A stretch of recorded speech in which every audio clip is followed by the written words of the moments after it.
So here we have a problem. Kelly is playing a kite, right? He has it holding a string and then it goes up, and he knows this.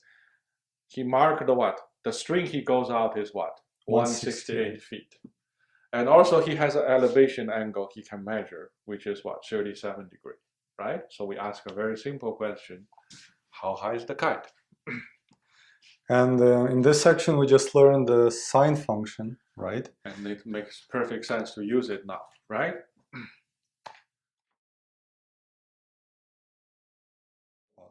So what we know that the height over 168 is going to be equal to sine of the angle 37 degrees. Right. And then we cross multiply. So h is equal to what?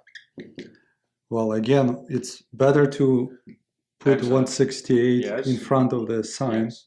We talked about this before, right? We don't put it here because it's confusing, right? We put it in front. We know this is a number, right?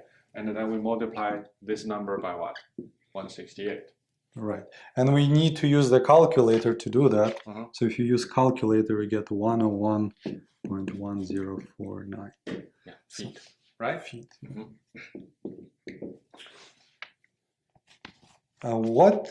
Assumptions.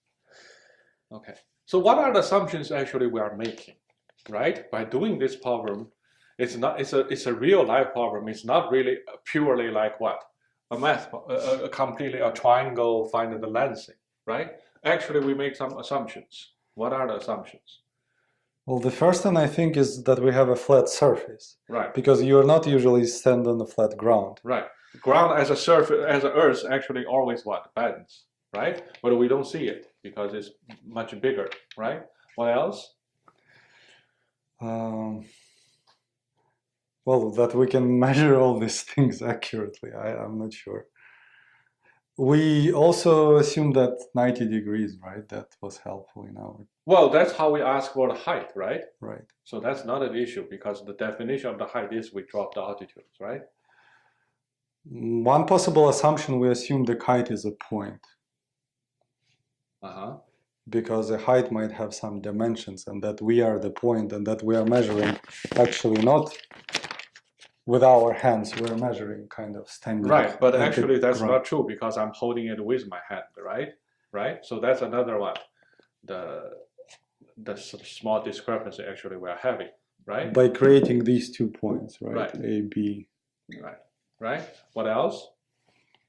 We make a huge assumption over here too, right? That the string is a straight line. Right, because but the wind can clearly blow this a little bit and make it not what? Completely straight, right? So all of these are assumptions, right? And when we do later, when we develop investing harder and harder math, we have to factor all of those things, right? Good.